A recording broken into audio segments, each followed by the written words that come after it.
Welcome everyone, welcome to my channel economics simplified. আমি প্রশান্ত sir আবার চলে এলাম তোমাদের সঙ্গে ইকোনমিক্স নিয়ে কিছু গল্প বা আলোচনা করার জন্য।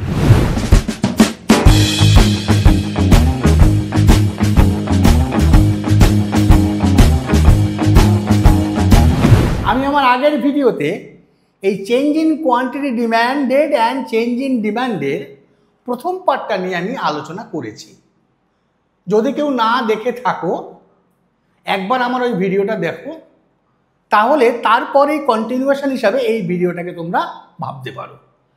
আজকে যেটা আমরা আলোচনা করব সেটা হচ্ছে চেঞ্জ ইন ডিম্যান্ড, যেটা আমরা বাংলায় বলি চাহিদাতে পরিবর্তন। চাহিদাতে পরিবর্তন বা চেঞ্জ ইন ডিম্যান্ডের একটা অন্য নাম তুমি বলতে পারো শিফটস অফ ডিম্যান্ড। অর্থাৎ এখানে চাহিদা রেখা সম্পূর্ণভাবে সমান্তরালভাবে হয় ডান দিকে কিংবা বাম দিকে সরে আসবে। তার মানে কি দেখতে হবে, একটু দেখাই। অর্থাৎ এখানে তুমি মাপছো কি ডিম্যান্ড, এদিকে কি মাপছো প্রাইস। তোমার ডিমান্ড কার্ভটা কি ছিল ডিডি, এবং দাম কত ছিল OP1, দামের ডিমান্ড কত করেছিলে OP1। এখন এটা ডান দিকে সরে যাবে, এইরকম প্যারালাল শিফট। তার মানে এই ডিমান্ড কার্ভটা এখন প্যারালালি ডিডি থেকে হয়ে গেল ডি ড্যাশ। তাহলে এখানে আমরা কি দেখলাম? এখানে দেখলাম দ্রব্যের নিজস্ব দামটা কিন্তু একই আছে, অথচ আমার কোয়ান্টিটি অফ ডিমান্ডটা বাড়লো, যেটাকে আমরা বলছি ইনক্রিজ ইন ডিমান্ড। তার মানে এই যে চাহিদাতে পরিবর্তন, এটার কিন্তু দুটো ভাগ। একটাকে আমরা বলি ইনক্রিজ ইন ডিম্যান্ড, আর একটাকে আমরা বললাম ডিক্রিজ ইন ডিম্যান্ড। তাহলে increase in demand and decrease in demand আর the two parts of change in demand.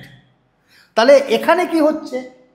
এখানে হচ্ছে একই দামে দ্রব্যের নিজস্ব দামটা এক আছে এবং কোয়ান্টিটিটা বাড়লো, যার ফলে entire demand curve will shift parallelly, মানে সমান্তরালভাবে ডান দিকে সরে যাবে। সেক্ষেত্রে আমি এই পরিস্থিতিকে আমরা বলবো ইনক্রিজ ইন ডিমান্ড। এখন এটা কেন হয়? What are the shift factors? দেখো, আলোচনার সুবিধার জন্য আমি আগেই লিখে রেখেছি। নাম্বার 1 হচ্ছে মানি ইনকাম। ধরো কনজিউমারের মানি ইনকাম ইনক্রিজ করেছে। ধরো ডিমান্ড কার্ভ যখন ডিডি, তখন ছিল তো কনজিউমারের মানি ইনকাম 5,000, এখন কনজিউমারের ইনকাম বেড়ে হয়েছে 10,000। তাহলে আগে মাসে একবার হয়তো চিকেন খেত, এখন যেহেতু মানি ইনকাম বেড়ে গেছে, এখন মাসে 5বার 6বার খাচ্ছে, অথচ চিকেনের দাম কিন্তু একই আছে। তাহলে এখানে যে চিকেনের ডিমান্ডটা বাড়ালো, সেটা কিন্তু দাম কমার জন্য নয়, এখানে মানি ইনকাম বাড়ার জন্য। তাহলে এই মানি ইনকাম বাড়ার জন্য আমার ডিমান্ড কার্ভটা ডান দিকে প্যারালালি শিফট হয়ে গেল, যার জন্য আমরা বললাম ডিমান্ড বাড়লো, এবং সেটাকে বলছি ইনক্রিজ ইন ডিমান্ড। এছাড়া কি টেস্ট অ্যান্ড প্রেফারেন্সেস, ভোক্তার রুচি বা পছন্দ। এই রুচি বা পছন্দ যদি ফেভারেবল হয়, মানে পছন্দটা ফেভারেবল, তাহলে কিন্তু ডিমান্ডটা বাড়বে, এবং সেক্ষেত্রেও কিন্তু ইনক্রিজ ইন ডিমান্ড হবে, ডান দিকে প্যারালাল শিফট করে যাবে। এবার আসো প্রাইস এক্সপেকটেশন ইন ফিউচার। অর্থাৎ ভবিষ্যতে যদি দামটা, কোনো দ্রব্যের দাম বাড়ে বলে কনজিউমার ভাবছে, তাহলে বর্তমান যে প্রাইস, কারেন্ট প্রাইস, সেই প্রাইসে কিন্তু হুটোপুটি করে বেশি বেশি করে ডিমান্ড করে ফেলবে। কেন? তার মাথায় আছে যে ভবিষ্যতে দামটা বাড়তে পারে ভাই, তাহলে আজকে কারেন্ট প্রাইসে একটু বেশি বেশি করে কিনি। তাহলে এখানে যে বেশি বেশি করে কিনছে, দামটা কমার জন্য নয়, কি তার চিন্তা শক্তি, যে ভবিষ্যতে যদি দামটা বাড়ে, এক্সপেকটেশন, অ্যান্টিসিপেশন। যদি মিলে গেল তার কাছে প্রফিটেবল, লাভবান হলো। যদি না মিলল লস হয়ে গেল তার। এবার আসো পপুলেশন। পপুলেশন মানে জনসংখ্যা। তোমার ফ্যামিলি দিয়েও ভাবতে পারো যে তোমার ফ্যামিলি মেম্বার যদি বেড়ে যায় বা একটা ইকোনমির যদি পপুলেশন বাড়ে, তাহলে একটা প্রাইজে যতখানি ডিম্যান্ড ছিল কোনো একটা কমোডিটি, একই প্রাইজে কিন্তু এগ্রিগেট ডিম্যান্ড বাড়ার জন্য, পপুলেশন বাড়ার জন্য ডিম্যান্ডটা বাড়ছে। সেক্ষেত্রেও কিন্তু চাহিদা রেখা ডান দিকে প্যারালাল শিফট হয়ে ইনক্রিজ ইন ডিম্যান্ড ঘটাবে। এবার আসো price of the substitute goods, মানে পরিবর্ত দ্রব্যের দাম। This is also a shift factor. কীরকম? যদি পরিবর্ত দ্রব্যের দাম বাড়ে, তার মানে ধরো চা এবং কফি, তাহলে সেক্ষেত্রে ধরো কফির দাম যদি বাড়ে, তাহলে যারা কফি কনজিউম করতো আগে, তাহারে তারা এখন চায়ে শিফট হয়ে যাবে। তাহলে সেক্ষেত্রে চায়ের ডিমান্ড কাপটা, কফির নয়, চায়ের ডিমান্ড কাপটা কি হলো, ডান দিকে প্যারালালি শিফট করে যাবে। তখন একই দামে চায়ের ডিমান্ড, মার্কেট ডিমান্ডটা কিন্তু বেড়ে যাবে। সেক্ষেত্রেও কিন্তু আমার হলো ইনক্রিজ ইন ডিম্যান্ড। নেক্সট বলছে হচ্ছে price of the complementary goods. Complementary goods মানে কি? অর্থাৎ পরিপূরক দ্রব্য, অর্থাৎ যে দ্রব্যগুলোকে একসঙ্গে কনজিউম করে উপযোগ পাওয়া যেতে পারে। যেমন পেট্রোল এবং গাড়ি, কার অ্যান্ড পেট্রোল দুটোকে একসঙ্গে কনজিউম করে তুমি কার রাইডিং এনজয় করছো। তাহলে সেক্ষেত্রে পরিপূরক দ্রব্যের দাম যদি হ্রাস পায়, মানে কোনো একটা পরিপূরক দ্রব্যের দাম হ্রাস পেল, যেমন ধরো পেট্রোলের দামটা কমলো, তাহলে গাড়ির ডিম্যান্ড কাপটা, গাড়ির মাথায় রাখো, গাড়ির ডিম্যান্ড কাপটা ডান দিকে প্যারালালি শিফট হয়ে যাবে এবং একই দামে বাজারে গাড়ির ডিম্যান্ডটা বেড়ে যাবে। কেন?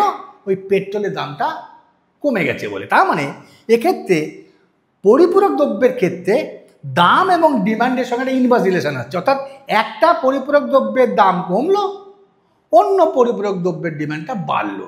তাহলে এখানে কিন্তু ইনক্রিজ ইন ডিমান্ডটা হলো পরিপূরক দ্রব্যের মধ্যে গাড়ির, পেট্রোলের না। ঠিক আছে? তাহলে এই যে আমরা আলোচনাটা করলাম ইনক্রিজ ইন ডিম্যান্ড, এবার যদি আমি ডিক্রিজ ইন ডিম্যান্ড বলি, মানে চাহিদা রাখা, সেক্ষেত্রে কীরকম? এদিকে ডিম্যান্ড মাপছি, এদিকে প্রাইস মাপছি। এই তোমার ডিমান্ড কাপটা ছিল ডিডি, এই তোমার প্রাইস ছিল ওপি 1, ডিমান্ড ছিল ওকিউ 1, ইনকাম ছিল ধরো 10,000। এখন কোনো কারণে করোনা পিরিয়ড, চাকরি চলে গেছে, ওভারটাইম সিস্টেম কমে গেছে, কোনো না কোনো কারণে ডিমান্ড মানে কনজিউমারের ইনকামটা কমে গেছে। তাহলে সেক্ষেত্রে একই দামে আগের থেকে কিন্তু কোয়ান্টিটি ডিমান্ডটা কম করবে। তাহলে এখানে যে ডিমান্ডটা কমালো, not rise in the own price, এখানে কমালো কি? এখানে দামটা একই আছে নিজস্ব দ্রব্যের, অথচ তোমার চাহিদা কমে গেছে। এখানে কেন কমেছে? কারণ ইনকাম অফ দ্য কনজিউমারটা তোমার কি হলো, কমে গিয়ে 5,000 টাকা দাঁড়ালো। তাহলে যখন ইনকামটা কমবে, তখন entire demand curve will shift leftward direction parallelly. তাহলে অনুরূপভাবে টেস্ট অ্যান্ড প্রেফারেন্সেসটা আনফেভারেবল হলো। এখানে ফেভারেবল লিখেছিলাম, ইনক্রিজের ক্ষেত্রে এটা আনফেভারেবল। তাহলে বাঁ দিকে এরকম সমান্তরালভাবে সরে আসবে। প্রাইস এক্সপেকটেশনটা ওখানে করেছিলাম ইনক্রিজ ইন ফিউচার, এখানে হবে যে ভবিষ্যতে দামটা কমতে পারে, তাহলে বর্তমান দামে আমি কিন্তু একটু কম কম পরিমাণে কিনবো, তাহলে আমি ডিমান্ডটা কমিয়ে দেব। তার মানে সেক্ষেত্রে তোমার হয়ে গেল ডিক্রিজ ইন ডিম্যান্ড। এছাড়া কি পপুলেশন ইনক্রিজ ইন ডিমান্ডের ক্ষেত্রে ছিল ইনক্রিজ হলে, এখানে হবে কি পপুলেশন হবে ডিক্রিজ। মানে আজকে করোনার সময় আমরা দেখেছি অনেকে মারা গেছেন, তাহলে তাদের তরফ থেকে যে ডিমান্ডটা আগে হতো সেই ডিমান্ডটা এখন কমে যাবে। তাহলে market demand curve will shifts in the leftward direction parallelly. এখানে যে ডিমান্ডটা কমছে সেটা কিন্তু দ্রব্যের দাম বাড়ার জন্য নয়, এখানে শিফট ফ্যাক্টর কাজ করছে পপুলেশন। এবার আসো price of the substitute goods, মানে পরিবর্ত দ্রব্যের দাম। এবার পরিবর্ত দ্রব্যের দাম যদি হ্রাস পায় তাহলে কি করবে, তাহলে ধরো চা এবং কফির দামটা হ্রাস পেয়ে গেছে, মানে কমে গেছে, তাহলে চায়ের ডিমান্ড কার্ভটা কি হবে, বাঁ দিকে সরে আসবে। কেন, কিছু চায়ের কাস্টমার কফি কনজামশন থেকে সুপিরিয়ার গুডস, এই চা কনজামশন থেকে সুপিরিয়ার গুডস কফির দিকে চলে যাবে। তার মানে চায়ের ডিমান্ড কার্ভটা বাঁ দিকে প্যারালালি শিফট করে যাবে, যাকে আমরা বলছি decreasing demand. Similarly price of the complementary goods, মানে পরিপূরক দ্রব্যের দাম, যেমন আগের আমাদের উদাহরণ ছিল কি গাড়ি এবং পেট্রোলের দাম ধরো বেড়ে গেল, তাহলে এখন car riding will be more expensive. এখন যে লোকটা আগে গাড়ি করে অফিসে যেত সে এখন প্রতিদিন আর গাড়িটা বার করবে না, সে মেট্রো পাবলিক ট্রান্সপোর্ট অ্যাটেন্ড করবে টু রিডিউস দ্য কস্ট।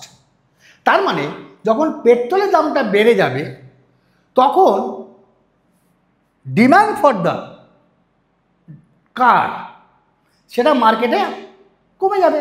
তাহলে এখানে যে গাড়ির দামটা বেড়েছে বলে ডিমান্ড কমে তা নয়, কিন্তু পেট্রোলের দামটা বেড়েছে বলে গাড়ির ডিমান্ডটা কমে গেছে at the same price of car. সেক্ষেত্রে কিন্তু ডিমান্ড কার্ভটা বাঁ দিকে প্যারালালি শিফট করবে, যাকে আমরা বলছি ডিক্রিজিং ডিম্যান্ড।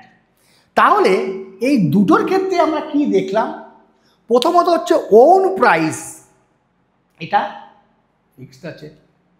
দুই, ওন প্রাইস বাদ দিয়ে আমরা ডিমান্ড ফাংশনে পড়েছিলাম there are so many factors of demand, তাদের মধ্যে যদি কোনো একটা ফ্যাক্টরে চেঞ্জ হয় তাহলে এন্টায়ার ডিম্যান্ড কার্ভটা হয় ডান দিকে নয় বাঁ দিকে শিফট করবে প্যারালালি, যাকে আমরা ইনক্রিজিং ডিম্যান্ড বলি বা ডিক্রিজিং ডিম্যান্ড বলবো। এক্ষেত্রে যে ডিম্যান্ডটা বাড়লো বা কমলো not due to own price change, এখানে চেঞ্জ হচ্ছে আদার শিফট ফ্যাক্টরের জন্য। ওখানে চেঞ্জ ইন কোয়ান্টিটি ডিমান্ডে কী করেছিলাম, একই ডিমান্ড কার্ভের উপর এক বিন্দু থেকে আরেক বিন্দুতে যাচ্ছি, হয় ডান দিকে নয় বাঁ দিকে। এখানে কি হলো, এখানে এন্টার ডিমান্ড কার্ভটা শিফট করলো হয় ডান দিকে প্যারালালি নয় বাঁ দিকে প্যারালালি। ওখানে কি দেখেছিলাম আগের ভিডিওটাতে যে নিজস্ব দামের পরিবর্তনের জন্য হচ্ছে, এখানে আমরা কি পাচ্ছি, নিজস্ব দামটা এক থাকছে, অন্যান্য শিফট ফ্যাক্টরের চেঞ্জের জন্য আমার এটা ঘটছে। কি কনসেপ্ট ক্লিয়ার তো? ভাবছো যে এই সাবস্টিটিউশন বেড কমপ্লিমেন্টারি গুডসটা আর একটু ডিটেলসে কেন আলোচনা করলাম না? হ্যাঁ করব, আমার পরের ভিডিওতে এটা করব। এই কারণে এই সাবস্টিটিউট গুডস আর কমপ্লিমেন্ট গুডস থেকে প্রচুর ট্রিকি কোশ্চেন আসে, যেগুলো আমি গ্রাফ করে ডায়াগ্রামের মাধ্যমে একটু আলাদা আলাদাভাবে বোঝানোর চেষ্টা করব। আজকে এই টপিকসটা এখানেই শেষ। কি কোনো কনফিউশন? ভালো লাগলো তো? যদি ভালো লেগে থাকে তাহলে কি করতে হবে, একটু লাইক করতে হবে, একটু কি সাবস্ক্রাইব করবে, কারণ আমার পরবর্তী ভিডিওটা কত তাড়াতাড়ি তোমার কাছে আসতে পারবে। আর প্রচুর প্রচুর প্রচুর পরিমাণে শেয়ার করো বন্ধুবান্ধবকে, যাতে তারাও আমার এই ভিডিও থেকে ক্লাসটাকে এনজয় করতে পারে এবং কিছু শিখতে পারে। তাহলে আজকের মতো